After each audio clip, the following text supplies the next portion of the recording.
Hey folks, here's the show. It's so great to meet you. Another episode to help you break through. Another chance to grow and heal. The longer you stay, the better you feel. Episode 80, 80, 80, 83. Episode 80, 80, 80, 83. Helping you to heal and grow with each and every show. Helping you to heal and grow with each and every show. What do you do when you're blue, when you want to start anew? What do you do when you're blue, when you want to start anew? You listen to Lobo or Bernie, then diddle the Bernie, then listen more.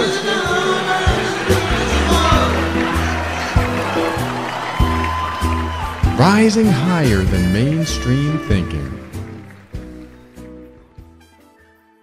Are you annoyed by affirmations? When someone comes up to you and says, "Think positively," do you ask for their autograph just in case that golden advice makes them a superstar one day?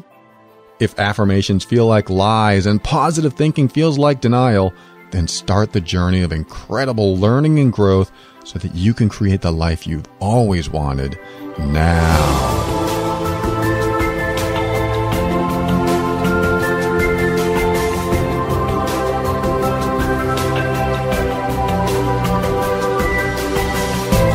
Hello, this is Paul Coliani, host of The Overwhelmed Brain, the personal growth show for the critical thinker. On this show, I discuss practical, down-to-earth steps to help you improve your mood and keep you sane in this powerful journey we call life. We'll talk about why we do the things we do and what we can do to reach higher levels of happiness and lower levels of stress and overwhelm. My goal is to help you become empowered so that you can create the life you want. And if you value this show and want to show your support, you don't have to send me a thing. Just shop online through the Amazon link that I always give out in every episode. I know, you're in your car right now, or you're jogging on your treadmill, so you never remember to use the link when you shop. But if you just happen to remember to visit theoverwhelmedbrain.com when you get to your computer, make sure to drag the Amazon button from the site to your computer's desktop. That way, you don't even have to remember to type in the link. Your shopping habits pay for the operating costs of this show, and it's a great way to say thank you if your life is changing in any way because of what we talk about here. And if your life isn't changing or you just don't feel like shopping on Amazon, well, I'm still glad you're here listening anyway.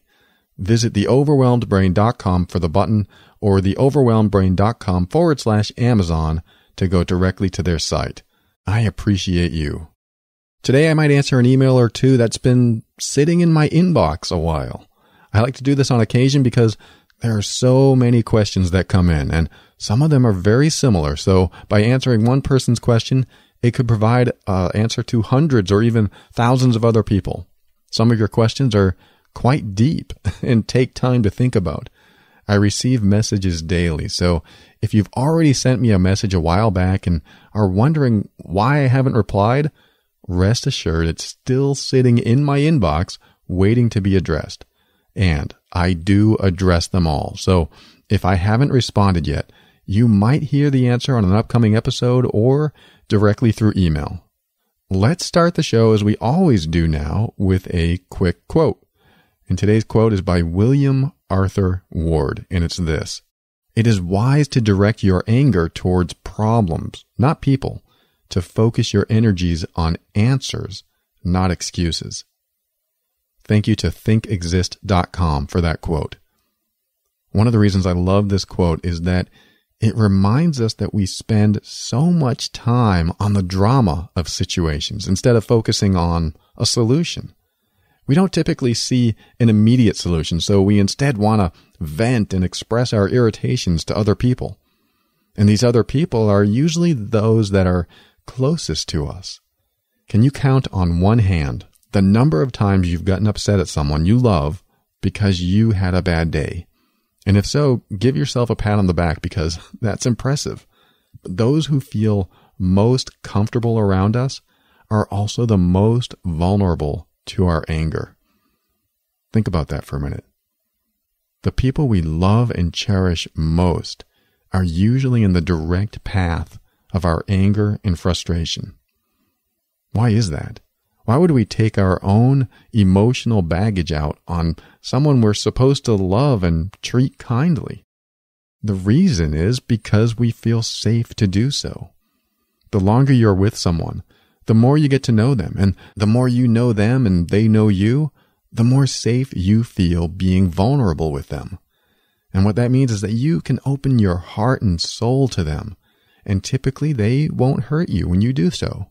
The more vulnerable you can be with someone, the more you love them, at least in some small way. It doesn't mean you love everyone you trust, but loving someone does come easier when you feel safe with them. Safety comes with trust. The more trustworthy someone is, the safer you feel. The safer you feel, the more you can be yourself around them. Unfortunately, our negative emotions can come out with people we feel safe with too. You can feel so safe around someone that when you're angry at something that has nothing to do with that person can frustrate or annoy you without even trying to. They can look at you a certain way and you might go off on them, yelling at them or worse. Feeling safe has a responsibility to it. It's like having all the money you need. You can choose to spend it all on lottery tickets, which is probably very foolish, or you can invest wisely and save. More money lets you have the freedom to do more things.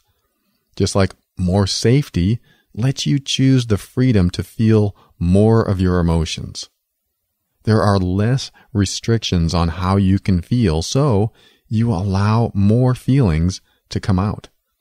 You know how this works, right? Have you ever had a bad day, then your loved one, be it a partner, friend, or relative, comes up and says or does something that triggers anger in you? You might yell or get angry with them or do something you regret. But if a complete stranger comes up and does something that triggers anger in you, I bet you're less likely to respond so hastily.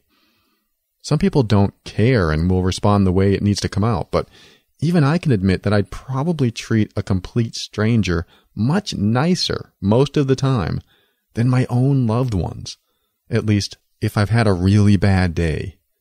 I don't get fazed by too much, but I still feel safer with my loved ones and therefore more prone to be angry with them too. That's because as good as it can also get bad. In other words, I can be very happy and playful with someone I love, but that also means I can be the polar opposite if I'm not careful about what comes out of me on a bad day. The more balanced you are in your emotions, the less likely you'll react from your own triggers. What that means is that if you get super happy and laughing, you can also get very sad and sometimes depressed. This is the condition you see a lot with people that have bipolar disorder. Their emotions go from one extreme to the other. You know, we all have some level of bipolar in us. It's just a matter of how extreme we get with both the good feelings and the bad. It doesn't mean that we can't feel very good without feeling very bad. It just means that we are more prone to feeling worse when our emotions fluctuate so wildly much of the time.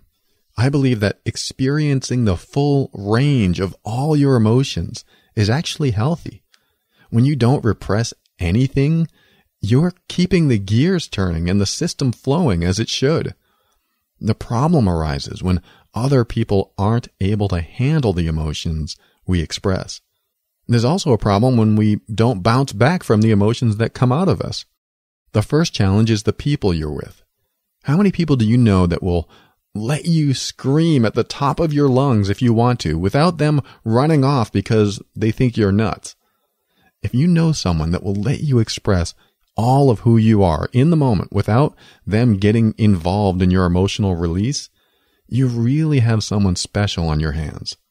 Now, assuming that they're not repressing their own thoughts and feelings about you, by letting you vent if you need to, they are helping you stay healthy.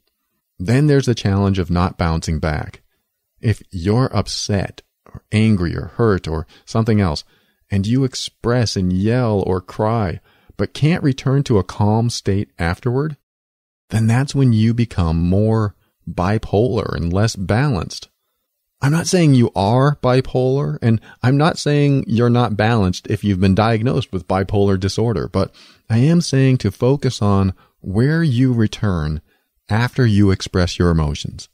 If you return to a calmer state after expressing, you are more likely to have an easier time in life because you don't get stuck feeling bad. But if you can't bounce back, or you feel bad more times than you feel good, then it's time to turn on your awareness and find out where you go inside yourself and why. The why is what most people can't get past. Why am I so upset? Why am I so sad or angry? These are the whys I attempt to address in every episode. Of course, you could ask why for years and never know, but it doesn't mean you can't start improving right away. And the more you improve yourself, the more the why doesn't matter, because the cause of your bad feelings gets slowly overwritten. Sometimes we hold on to traumatic events from our past, and we can't even remember what they were. This can happen with severe childhood trauma because of something called dissociation. This is when you turn one or more of your senses off while you're going through the traumatic event. I know sexual abuse victims who turned off their visual senses while they were going through the trauma, simply so they wouldn't have to experience what was likely horrific and painful. There are people who don't even realize they were abused because they don't remember what they saw. They only remember what they felt. Having dissociated from their visual experience of the event caused them to remember only feelings and perhaps sounds and smells. But those types of memories are given less credit than visual ones, so the trauma can be missed even by professionals who have more degrees than I can count. This is very difficult because if you've been through trauma and became dissociated in any way, you may only have what you feel as a memory. Substantiating that can seem impossible. Or maybe you know deep down inside that something did happen in your past, but simply have no proof because you really have no memory of it happening at all. The why of things can be, and sometimes is, inconsequential to your healing and growth, however.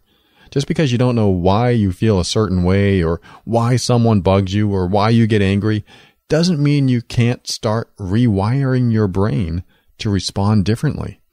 I mean, it's a process for sure, but sometimes I watch people search for that root cause of something, never find it, and feel miserable for much of their life. If you don't know the root cause and you don't know anyone who can help you uncover it, then it might be time to stop looking into the past for the cause and start looking into the future for a fresh start on life. Sure, there might be wrongs done in the past, but by continuously thinking about it day after day without ever coming to a resolution, you're probably doing more harm to yourself than good. And good is what you want for yourself, right? Good is the place to be, and feeling good just feels good. Regarding the quote, "It is wise to direct your anger towards problems, not people, to focus your energies on answers, not excuses," it tells me that we can direct anger, if that's what we feel, towards a solution.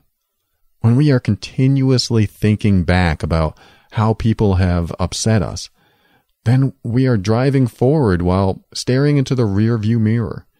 It's forward momentum in life, but continual reminders of our past also. It's no way to live. Even if your past was great, looking back all the time can slow you down, thinking how great life used to be. I understand this for sure. I can remember when I was in my 20s. I had a great job that challenged me but didn't stress me out. I just started a good relationship, and I was outside a lot, enjoying the sun in Florida. This was a great time in my life, yet I don't really think about that anymore. I mean, sure, the memories give me good feelings, and they're wonderful to have, but I don't think about those times as something I wish I had again, because I wasn't the same person back then. That's what became most important today, the person I've become. I don't think about missing out on all the past good times, even though I remember them being more easy or more fun. I just think about how I can make new good times. And that's what I've seen people struggle with. Time and time again, they're miserable because they focus on what used to be great about their lives. They're not feeling the same level of joy and happiness as they once had, so they think things have gotten worse.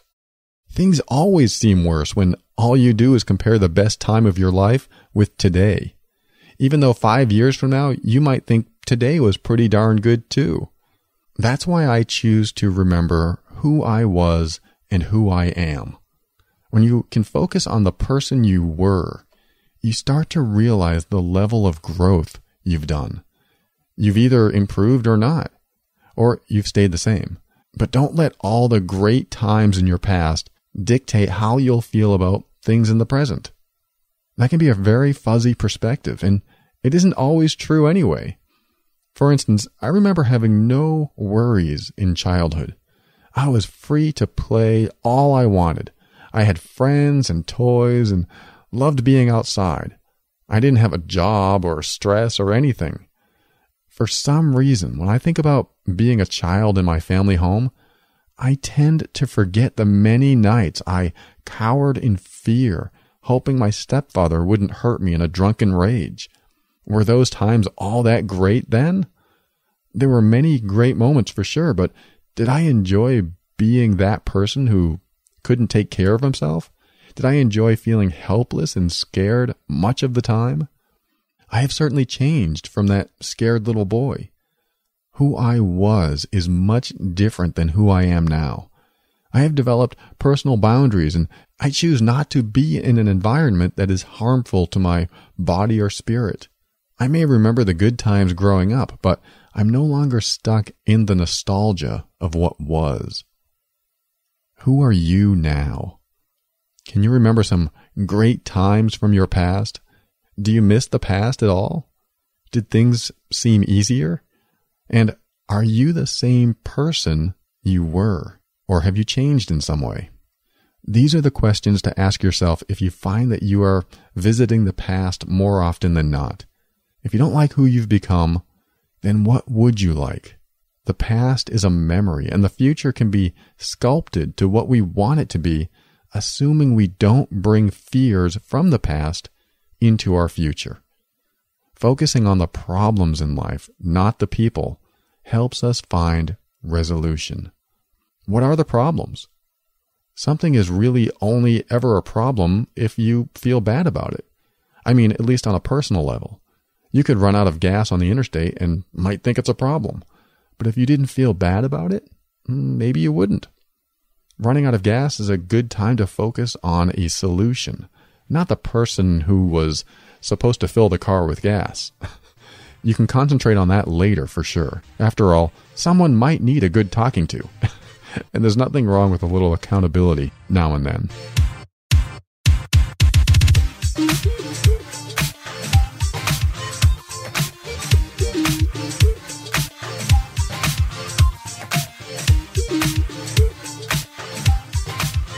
I received an email a couple months back about someone who went through a traumatic event in their childhood and recently realized that she'd been suppressing her emotions for a long time. So she went to therapy and was able to discuss what happened to her while crying and expressing what she thought were all of her emotions. I've talked about the full release of your emotions many times on this show, so I'm glad to hear she's taking this step. However, her challenge is that she still seems to have a lot of emotional charge left over. She has the need to talk about the traumatic event over and over again with people. She wants to get all the negative emotions out, which should free her of the painful baggage, and she thinks she is getting them out. Yet she still can't seem to stop talking about the event. She wants to know if she needs to dig deeper or if she's missing a step somewhere. This is an important question. Whenever you have any type of negative emotion inside of you and feel it more often than not, there is something unresolved in you. Usually you can release unresolved pain or hurt simply by expressing that pain or hurt to someone you feel safe around. Then the more you express, the more pain comes out. And soon you've released it and feel free. Now, that's in a perfect world, of course. When I was depressed many years ago, that's how my healing started too. I had a huge release when I made the realization that I carried a lot of hatred towards my stepfather. This release helped start the process of a 2-year healing. And I did heal. After about 2.5 years, I had no symptoms whatsoever. My depression disappeared. The reason it disappeared was because of exactly what this letter writer said she was doing. Expressing, crying, venting, and everything she can to release that emotional energy. However, in this case, she's not getting a release. She's only getting a reprieve. In order to really focus on the problem, you have to know what the problem is. The challenge is that many people view the wrong thing as the actual problem in their lives. For example, an abuse victim may see their abuser as the problem. It's true, the abuser is a problem in some way, or at least they were a problem. But unless the abuse is still occurring, the abuser is usually out of the picture, and technically, so is that problem. But the bad feelings are still with the abused, and that is the problem now. So an abuse victim could express, cry, and vent about all their anger they have toward the abuser, but really get nowhere in their own healing process. I mean, they'll get farther than they were because these things still needed to be expressed, but overall, the bad feelings can tend to stick around even after they've expressed everything they can think of about the person who caused the problem. So where does the focus need to be after you thought you've expressed everything? Well, the one thing you have to remember when it comes to your own healing and growth is that nothing outside of you causes you to feel bad. Only you can do that. This means that the focus needs to be on you. Sure, there are external circumstances and people that can be the main cause for your pain, but it still comes down to how you respond to those external circumstances, which means that what needs to be released are the true emotions you feel about yourself. Many people who've experienced trauma take with them a lot of self-blame. They say things like, "I should have known better," or they'll make excuses for an abuser, reminding themselves that they had issues too. It's true, the people that hurt us have issues too, but the problems start when we invalidate our own feelings and validate their behavior. Think about that for a second. If someone hurt you in the past, do you make any sort of excuse for their behavior? Like, "Well, he was drunk, so he couldn't help it," or "She felt bad and was so sorry for what she did, so," or anything similar to that. I found myself being too forgiving too fast in life, automatically disqualifying people as accountable for their actions. This sounds like a noble thing to do when you first think about it. Be quick to forgive and you shall be free.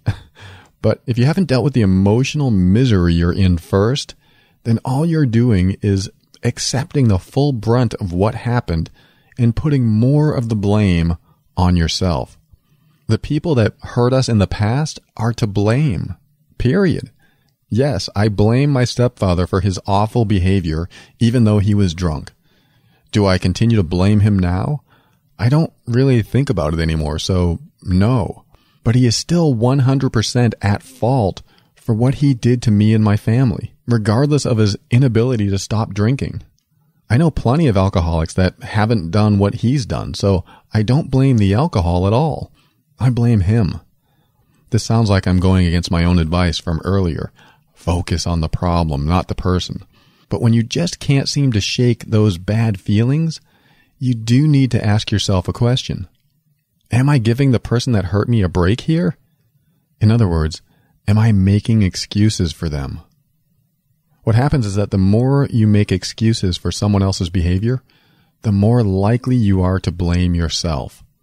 And that's when it's okay to turn it back around and say, no, damn it, this person hurt me and they are to blame for what they did. It's okay to think and say that. This is only the beginning, of course, because you still have the hurt and pain inside from what they did. But if you've been brought up to forgive quickly, you are likely repressing what you really want to think, feel, and say. Repressing is a quick path to unhappiness, which is why it's always a good thing to express when you can. The person who wrote me that letter said she was expressing and felt like that was the path to being free from the bad feelings. But my guess is that there's a part of the equation that she's missing. We'll talk about that in the next segment. But for now, if you really do resist forgiving someone that has hurt you, then start by not forgiving. It's the opposite of what you normally hear, but it's a powerful first step because it does something inside of you. It removes resistance. If you've been repressing anger or hatred towards someone, but you feel in your heart that it's best to forgive them, and you feel a resistance in doing so, then don't forgive them. Forgiveness is a self-loving process anyway, not an absolution of someone else's bad behavior. By letting yourself feel the hurt, pain, and anger towards someone you don't want to forgive, you are allowing yourself true expression of emotion. But by forgiving when you're not ready to forgive, you're creating resistance inside your body. Resistance is repression. Repression of expression keeps the bad feelings inside. This is the first step, giving yourself the freedom to feel hate or anger or whatever it is you really feel.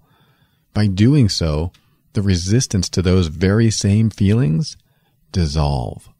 And as a bonus, after you feel the true emotions that you were originally resisting, those bad thoughts and feelings go away too. So there's a point that you won't even have to forgive because it will come naturally. Once you express what's true to you and not what you rationally think you should do, that's the beginning of deep expression from your core.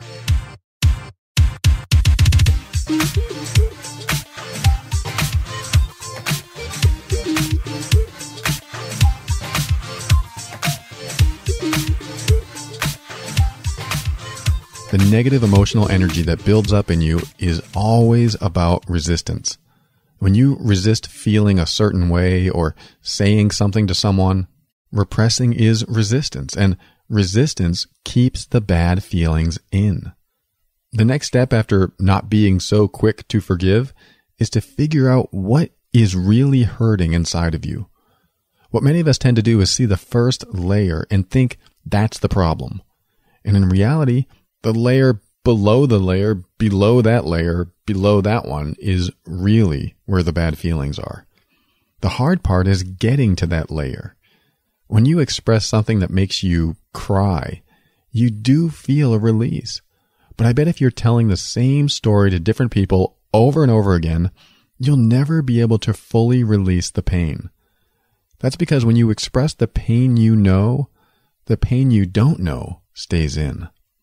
What that means is that if you know what the problem is so well that you're able to talk about it with anyone, then you're really not addressing the problem at all.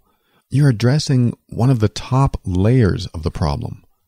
And when you only touch the surface, nothing gets released. A good example of this is one of the first coaching calls I did with Michael a while back. He kept worrying about money and how he was going to pay the bills. For months, he got anxiety thinking about not having enough money to support himself and his family. Sure, not having money does seem like it might be a problem. However, is it really the problem that is causing those fears and anxiety? Not having money isn't the problem, especially if you break down the word problem.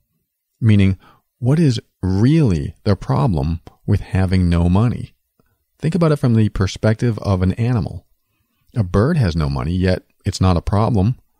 There's a million different reasons why it's different for a bird, I realize, but not having money is not a problem.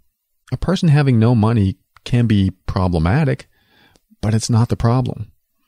If you get your leg or arm amputated. It can be problematic, but it's not the problem. I'm going somewhere with this, trust me. When you are unable to release the pain and hurt from what you believe is the problem, then you're not addressing the problem. It's that simple, really. If you still feel the negative energy behind the situation or event, and all of your expressing and crying still isn't releasing the pain associated with that event, then you're not expressing the right things. When this happens, you need to get under the layer that you believe is the problem.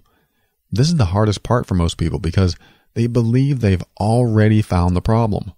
For example, if I lose my job, I won't have any money. Now that is a surface layer issue that has a lot of emotion underneath. So as a contributor to our own anxiety, we'll take it one step further and say to ourselves, if I don't have any money, I won't be able to pay my bills. Then we'll go even further than that and add more to our fears, like, if I can't pay my bills, I'll lose my house and become homeless. This line of thinking gets us every time, too. But it gets us nowhere near the real problem, which is this. The problem you can identify is not the problem. What you fear most as the end result is the actual problem. I like to walk people through the worst case scenario when it comes to anxiety and fear. When my coaching client, Michael, said he feared not being able to make enough money, I asked him why that was a problem. He didn't understand the question because he assumed that everyone on earth knew that not having enough money was a problem in itself. I asked, why is it a problem to not have money? And of course, he gave me his reasons. It's the reasons we all come up with, but as I was listening, he was revealing things he himself never stopped to contemplate.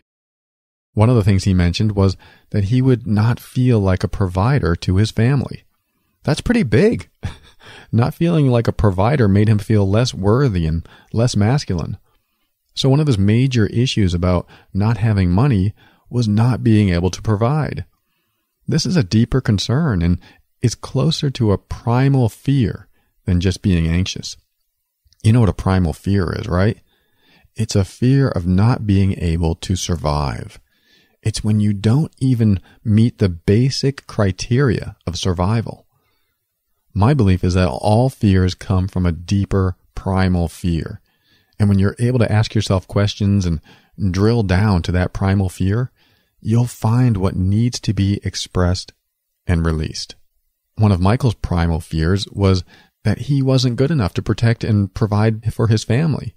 When he realized that this was what needed to be expressed, he was able to release the emotional energy behind it. He addressed a primal fear. When you get stuck in anxiety, there's a chain of fear under that anxiety that leads to a primal fear. That primal fear is rarely ever visited because you believe you already know what the problem is. Someone cheating on you can be problematic, but it's not the problem.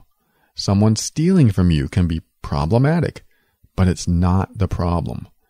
You need to start breaking down all the fears you have underneath these surface layer things so that you can reveal some deeper primal level fears and concerns. Whenever you've expressed, cried, and vented what you think is everything, but you still feel the pain, hurt, or negative emotions inside surrounding the event, you have not reached a primal fear. So, I know what you're thinking. How do I find out what my primal fears are? That's what we're going to address in the last segment. If you still have the negative emotional residue of some bad things that happened to you in your past, we'll talk about how to access that part of you next.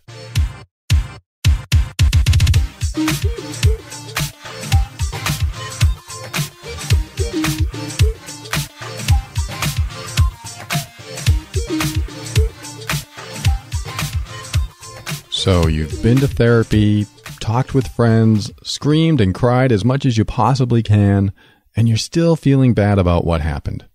This is tough because lingering negative emotions aren't healthy. They fester and only make life miserable. How do you really get over things that you can't seem to get over? Well, let me start off by saying this. Some of the stuff that I've heard happen to people are so awful that I can't even repeat them on the air. Some people, and maybe even you, have gone through the worst of the worst and have been terribly traumatized because of it. What I'm here to talk about today may or may not help you if the damage is that severe. But really, you have control of how far you want to go into your own psyche. You have the reins the whole time and don't have to go any deeper than you feel completely comfortable doing so. This exercise can be hard if you've never addressed your primal fears. So as we go forward, just keep in mind that you will change only when you are ready to change now. When you have lingering hurt of some kind, here is something you can walk yourself through. Number 1, ask yourself, what is the problem? This is easy. You know the problem, at least the surface problem. Just name the problem. Number 2, ask yourself, what about this problem is bad? Come up with the main reason that you believe the problem is bad. It's probably obvious, but pretend you really want to know. Be curious about your own problem. Act as an observer of yourself, as if you've never had a problem and want to learn all about this problem you're having, if that makes sense. Number 3 is, now that you have an answer for number 2, which is, what about this problem is bad, take that answer into number 3 and ask, what about that is bad? And if you don't like the word bad, just use word or words that are appropriate for you. For example, you could ask, what about that feels painful? Now this is digging a little. You're getting into some deeper level commentary on your problem. When you ask a what about question, you're digging past the top layer and into the next one so that you can learn a bit more about what the problem really is. You can even go deeper and ask, okay, what about that is a problem? And then ask it again and again until you get to the point where you simply don't have an answer, but only a feeling. But before you jump into that, which may lead to a primal fear, let's dive into the next question to ask yourself, which is this. How is it a problem? This one digs even more because a lot of us usually don't look past what we believe to be the problem. With Michael, I asked him, how is not having money a problem? And he looked at me funny. I could tell he wanted to say, what are you, an idiot? Having no money is a problem for everyone. But I guarantee if that's where your thought process stops, you'll never be able to release the deeper stuff. So when you answer, how is that a problem? Ask it again, just like question 3. You go, okay, then how is that a problem? And then when you get an answer, you say, how is that a problem? And so on and so on. Does that make sense? These questions are designed to drill down to your primal fear. You'll know when you're done when you reach a feeling and can't seem to put it into words. Or you can describe the feeling or the emotion, and that's when you can start expressing and releasing it. When you get to that point, step 5 is to express and release. This is where you ask yourself, what am I feeling right now? What emotions am I experiencing? This is an opportunity for release if you can really stay with it while you express or process in the way you need to process. Whether that's talking it through in your mind, expressing it to someone safe in your life, or writing it down, or whatever it takes. Do your best to describe what and how you're feeling. And make sure to dig even further and ask, what else am I feeling? I mean, you might as well dig for more while you're in there, right? Now, you may want to express what you're feeling to someone else, especially if that person is involved with how you feel. For example, if someone made you angry, you may want the chance to express your deepest hurt to them so that they understand what you're going through. Of course, sometimes you can't do that. Sometimes you have a legitimate reason to fear someone and certainly don't want to tell them anything. But if you really want to practice honoring yourself, that might be something to consider. You will need to use your best judgment here, as I don't know what types of relationships you want in your life. But know that when you get to the point of that deepest primal fear, it needs to come out in some way. The ways I described, like telling a friend or writing it down, can and does work. But sometimes you feel the need to tell a specific person what you're feeling. This is a choice that you'll know if you need to make or not. If the person you tell really loves, respects, and appreciates you, they will be open to it. If they have their own issues and can't handle it, well, maybe you might want to think twice about telling them everything. You certainly don't want to cause a negative reaction, but sometimes that's what causes change to happen too, so it's your call. Now, if you've done all these steps and still have those negative, lingering emotions inside of you, all I can suggest you do, which is also quite powerful, is meditate. Find a quiet place and be quiet. Get away from stimulus that will keep you busy, because that is what keeps you unhappy. What keeps you busy keeps you from having to address what's going on inside of you. It's a convenient way of pushing aside your hurt and pain. The busier you stay, the less you think about what hurts. But meditating stops the busy so that the bad feelings can come up and be addressed. The process is easy. Sit and do nothing. Close your eyes and think about the problem. But what you want to do from there is think about every aspect of the problem and how bad it can get. It's that worst case scenario again. Think about how bad it could possibly get, and then think about how much worse it could get from there. And keep letting what could happen into your mind. Sit with it. Let it fester. Get mad. Get upset. And then sit with it some more. Stew a while. Thinking about how bad it can get and how much worse than that it can get is really a great way to lighten up how awful it feels now. You have to try it to understand what I mean, but really accepting how much worse it could get allows you to reorganize the priorities in your brain and perceive the problems of today in an entirely different light. Perspective is really what it's all about anyway. But that sounds like the topic for another episode on another day.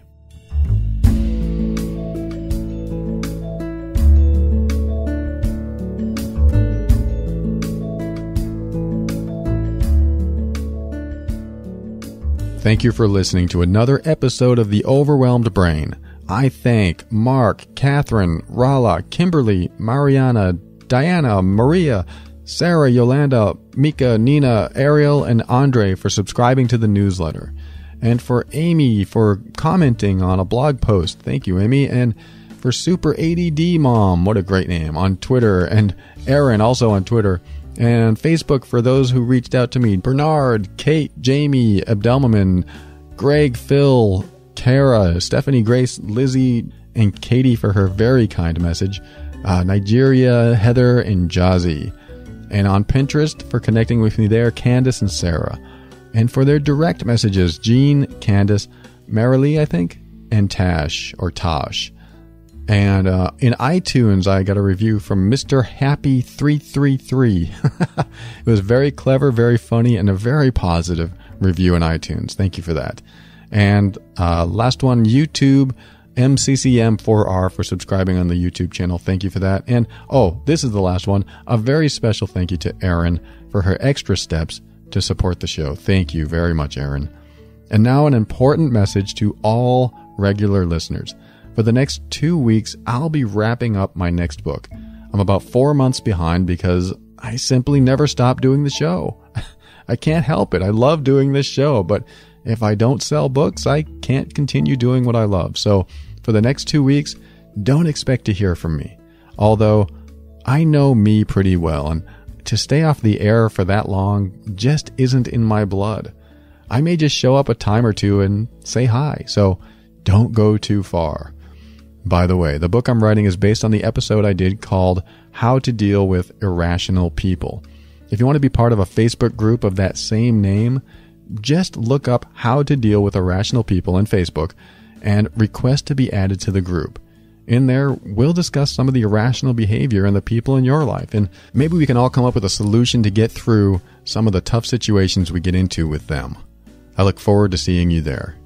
Keep up with the show by heading over to theoverwhelmedbrain.com and sign up for your weekly personal growth message. Feel free to reach out to me through the contact link on that site as well. And I want to thank the listeners who are using the Amazon link on the site to support the show. If you want to show your support, just do what you already do and shop at Amazon at theoverwhelmedbrain.com/Amazon. I know, I'm writing ebooks too. Isn't that enough money? Actually, no. I'm not out to get rich writing ebooks. I just wanted to provide another way for people to get the subject matter we discuss on the show. Your support is welcome and important, and I appreciate each and every one of you for using the link. Go to theoverwhelmedbrain.com and click on the link the next time you shop. And if I didn't call your name in this episode, just know that I appreciate you and thank you for being there for me, listening, learning, and growing. Those deep, primal fears are great at keeping us anxious. The problem is that we don't know we're experiencing a primal fear because our focus is on our surface fears, or what we think is the problem. What do you think the problems are in your life? Have you drilled down and really gotten to the bottom of why you think those things are problems? Sure, we have problematic situations, but quote, problems are really how we feel about things, aren't they? If you felt fine, you probably wouldn't have a problem. But because you feel a certain way about a certain situation, it becomes a problem. When you're able to address and express a primal fear, you'll be able to come that much closer to releasing the pain, hurt, and fear surrounding the problem. Or maybe it will disappear completely now. Wouldn't that be something? So step into your power and be firm in your decisions and actions so that you can create the life you want. When you do this, you'll discover what I already know to be true about you, that you are amazing.